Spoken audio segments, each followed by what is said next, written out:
I held a gun in this hand for 10 years. In the span of 24 hours, I would kiss my daughters, Samantha and Elizabeth, goodnight, and then I would jump in my car, and I would drive to the police station, and I would become a uniformed officer.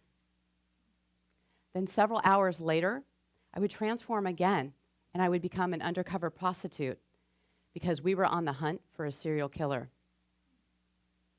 Every day, I would put my life in jeopardy over and over again to help other people. Yet at the end of the day, I felt empty because I wasn't checking in with myself and what I truly needed. When you go undercover, you create layers and layers upon each other. The skirt that's just a little bit too short, the purple bustier, and the 4-inch gold pumps, red lipstick, and the very bright red toe polish. You can't forget that because that's the favorite color of the toe fetish guys. I would be looking to make sure I'd have an escape plan while standing on the corner and being seductive at the same time. One of the things I found was that I started going undercover in my own life, even way past the time of me being actually on the street.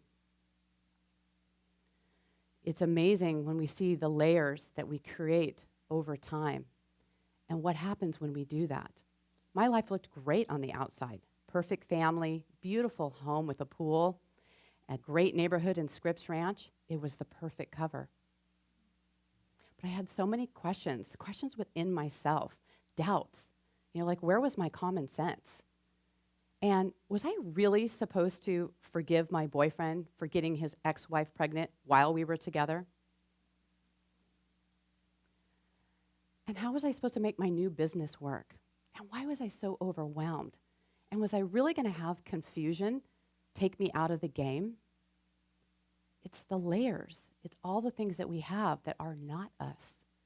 And where do we go from with that? I just wanted to start shedding the layers of what was not me and noticing that the doubt that I had in my life, that was just another layer of protection, of me not seeing and not being open in the world. And when I started getting rid of those layers, like getting rid of the narcissistic boyfriend, bringing tension out of my body, getting rid of toxic people and traumatic thinking, all of these things that we could change, getting rid of all these things in our life, I started discovering more of myself and the power that I had within me. And when I got rid of all the layers, then my true power started coming through. And that's what became most important, is discovering that true power within myself. Because when I stayed undercover, when I was not seen, it was just fear of not allowing myself to be seen. And so when I shed all of those, I broke free of the mold of having to be undercover. I didn't have to be that anymore. I could actually stand in my power. Many of us have heard the saying is that our deepest fear is that we are powerful beyond measure, that it's our light, not our darkness, that most frightens us. So I stopped looking outside of myself for that power, and I started going within, that it was within me. That's where the power was. I come across a lot of people who they look for their power outside of themselves as well, just like I did. But true power, it doesn't exist outside, out there. You are your own power.